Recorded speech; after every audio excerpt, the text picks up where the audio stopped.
सवाल है, हम महाराष्ट्र सरकार से भी हाथ जोड़ के सर उठा के कह रहे हैं कि आपने जो कहा है कि मई 1 से एनपीआर शुरू होगा, ये आप निर्णय वापस लीजिए। कुछ बात है कि हस्ती मिटती नहीं हमारी, कुछ बात है कि हस्ती मिटती नहीं हमारी, सदियों रहा है दुश्मन दौरे जहां हमारा। आखिर मैं सिर्फ एक बात बोलूंगा, महाराष्ट्र में बहुत कंफ्यूजन है। एनपीआर और एनआरसी को अलग अलग करके देखा जा रहा है। आप याद रखना कि गंगाधर ही शक्तिमान है और शक्तिमान ही गंगाधर है। एनआरसी ही एनपीआर है और एनपीआर ही एनआरसी है। और अब आपके सामने बहुत मशहूर मजलूमों की हमदर्द 2002 से लेकर के आज तक यकसा तौर पर मजलूमों के खिलाफ, कमज़ोरों के मजलूमों के हक में, ज़ालिमों के खिलाफ, कमज़ोरों की मदद के लिए मुस्तकिल खड़ी रहने वाली वो खातून अहम आ रही हैं, जिनका नाम है मोहतरमा तीस्ता शीतलवाड़। हमारे प्यारी प्यारी बहनों और भाइयों, मंच पे बैठे हुए सब हमारे वरिष्ठ साथी, सालों से आंखें तरस रही थी कि हम संविधान के नारे सड़कों पे सुने। सालों से आंखें तरस रही थी कि ऐसे जलसों में हमारी बहनें साथ में आगे आए, और आज ये सपना पूरा हो रहा है। दोस्तों, इनकलाब जिंदाबाद का जो नारा है, जो नारा कहकर भगत सिंह बहादुरी से 23 मार्च को अपने शहादत पे चले गए, वो नारा किसने लिखा था? हजरत मोहानी का लिखा हुआ वो नारा है। और ये देश की आज़ादी की लड़ाई में और देश की आज़ादी के पहले भी समाज की आज़ादी की लड़ाई में हर तबका जुड़ा हुआ है। ये सरजमीन जो आज हम महाराष्ट्र की कहते हैं, वहाँ पे बाबा साहेब आम्बेडकर, सावित्रीबाई फुले, ज्योतिबा फुले, एकनाथ, नामदेव, तुकाराम, ऐसी बड़ी बड़ी हस्तियों ने, श्रमणों ने, ब्राह्मणों से सवाल किए, अन्याय और इंसाफ के खिलाफ सवाल उठे हैं। और जब महाराष्ट्र से सवाल उठते हैं तो दिल्ली की गद्दी जरूर हिलती है और हिलेगी। दोस्तों, शिवाजी महाराज, सौ महाराज की एक परंपरा हमारे महाराष्ट्र में है, जो सामाजिक न्याय को लेकर हर वक्त आगे बढ़े। और मुझे लगता है कि आज जो आज़ाद मैदान में आपने इतिहास कायम किया है कि यहाँ पे हर तबके के हमारे बहन भाई साथ में मिलके ये जंग में खड़े हैं। दोस्तों, एनपीआर, एनआरसी, सीएए, ये चक्कर है क्या? आपको और हमको आज़ाद मैदान में महंगाई के बारे में खड़ा होना चाहिए था। आप और हमको बेरोजगारी के सवाल सरकार से पूछने के लिए यहाँ पे जमा होना चाहिए था। जो मंडी पड़ी हुई है वो स्टॉक मार्केट में और डॉलर की मार्केट में, वो महंगाई के खिलाफ हमें यहाँ पे जमा होना चाहिए था। मगर मजबूरन ये चक्कर उठा करके देश की हुकूमत ने हमें यहाँ पे हमारी नागरिकता को बचाने के लिए यहाँ पे खड़ा किया है, तिरंगा लेकर, संविधान को लेकर।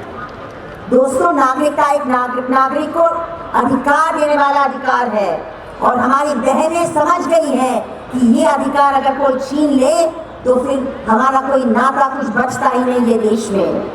मगर किसी को हिम्मत नहीं है कि हमारे नागरिकता छीनने की। सवाल है, हम महाराष्ट्र सरकार से भी हाथ जोड़ के सर उठा के कह रहे हैं कि आपने जो कहा है कि मई 1 से एनपीआर शुरू होगा, ये आप निर्णय वापस लीजिए, अभी के अभी वापस लीजिए। हमें जनगणना मंजूर है, हमें सेंसस मंजूर है, मगर हमें एनपीआर मंजूर नहीं है। और एनपीआर इसीलिए मंजूर नहीं है क्योंकि एनपीआर के जो रूल्स है, कानून में जो रूल्स है, उसमें एक छोटे लेवल, तालुक लेवल के कर्मचारी को आप और मुझे संदेशक, डाउटफुल नागरिक नोंदने का अधिकार दिया हुआ है। इसलिए हम मांग कर रहे हैं सरकार से कि ये प्रक्रिया आप रोकिए।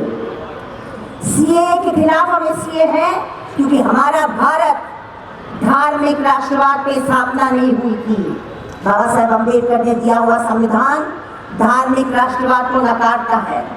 हमारा देश और हमारी देश की नागरिकता पहली बार हमारे सीए कानून 2019 में धर्म और मजहब की लकीर खींचने का काम किया है और इसीलिए हम उसको नकारते हैं। अगर कोई कानून ऐसा बनता है जो संविधान के खिलाफ हो तो उसके खिलाफ आवाज उठाना आप और हमारा फर्ज बनता है। दोस्तों, ये दस्तावेज का खेल क्या है? बहुत समय हमारे साथी बोलने वाले हैं, मैं चंद बातें कहूंगी। ये दस्तावेज और पुरावा का खेल क्या है आप समझ लीजिए।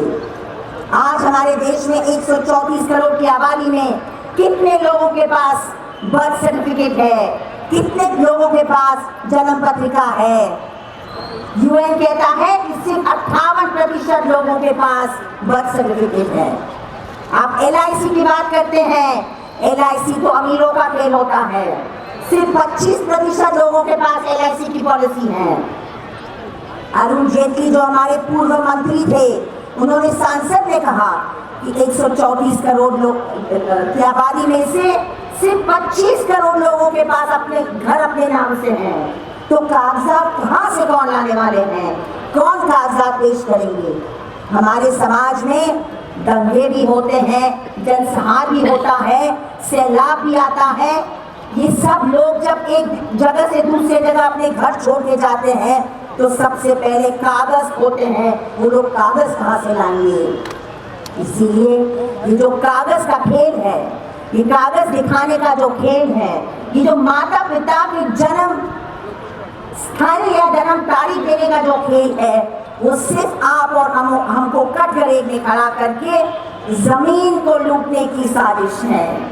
जमीनों की लूटने की साजिश है कि हमारे शहरों में जो पक्के घर में नहीं रहते, हमारे बंबई शहर में 55% से ज्यादा लोग कच्चे घर में रहते हैं। क्या आप सबके घर लूट लेंगे? क्या आप पूरे जमीन लूट लेंगे? हमारे देश में प्रवासी कामगार है, हमारे देश में असंगठित कामगार है। आपने बनाया है निशान मुसलमान को सीए से बाहर रखकर, मगर जब ये प्रक्रिया शुरू होगी तो पूरी आबादी इसमें फंसने वाली है। और मैं बहुत बहुत मुबारकबाद देती हूँ हमारे बहुजन भाई बहनों को, हमारे दलित ओबीसी भाई बहनों को जो यहाँ पे उपस्थित रह के उन्होंने एकता दिखाई है कि ये जो लड़ाई लड़ी जाएगी वो हिंदू बना मुसलमान नाम से नहीं लड़ी जाएगी, वो एक होकर लड़ी जाएगी। हमारे फादर फ्रेजर ने कहा किसी भी नुमाइंदगी है, सिख भाई बहन भी हमारे साथ है। ये देश की जनता दिल और दिमाग का विभाजन बंटवारा नहीं चाहती। एक बार हमारे बीच में विभाजन बंटवारा हो गया है, अफसोस की बात है। वो विभाजन बंटवारे के कारण आप सारे मुसलमान भाई बहनों का वफादारी की इम्तिहान बार बार नहीं ले सकते, आप नहीं ले सकते। और हम एक साथ में मिलकर ये कहेंगे, ये लड़ाई साथ में लड़ेंगे, बहन महिलाओं के साथ लड़ेंगे। साहू महाराज, शिवाजी, आम्बेडकर, सावित्रीबाई फुले, फातिमा शेख, ज्योतिबाई फुले के नाम लेकर लड़ेंगे। जय भीम, जय भारत, इनकलाब जिंदाबाद। और अब नौजवान दिलों की धड़कन फहद नारा लगाइए, तालियां बजाइए, उसके इस्तेमाल किए। बहुत मेहनत की है इसने।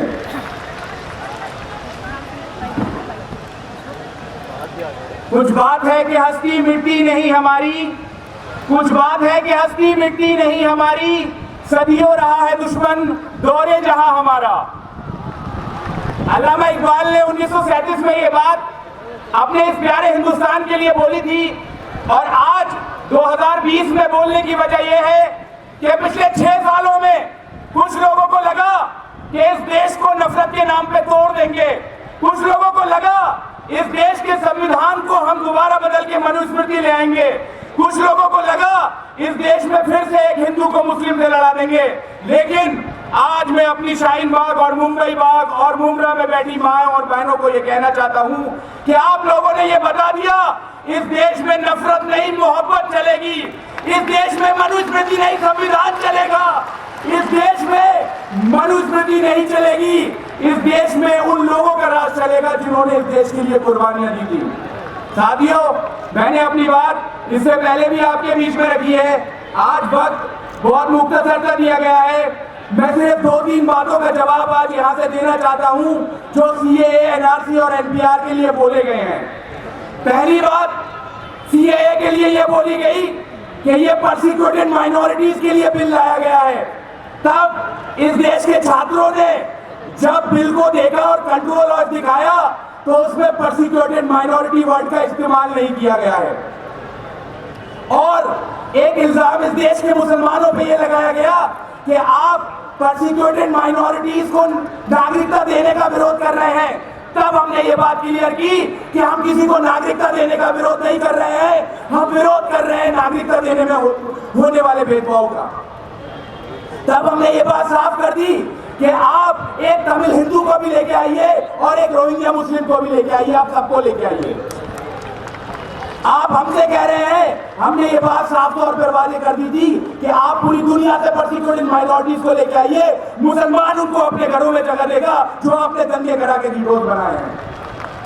क्योंकि ये बात हमें हमारा संविधान तो सिखाता था, लेकिन हमारा मजहब भी सिखाता है। मैंने अक्सर ये बात कही कि जब पूरी दुनिया ब्लैक और व्हाइट के नाम पे बटी हुई थी, तब हुजूर पाक सल्लल्लाहु अलैहि वसल्लम ने हजरत बिलाल जो कि एक ब्लैक थे, उनको पहली अजान दिला के हमेशा हमेशा के लिए अमर कर दिया और ये कह दिया कि इंसानियत से बड़ा कोई धर्म नहीं हो सकता।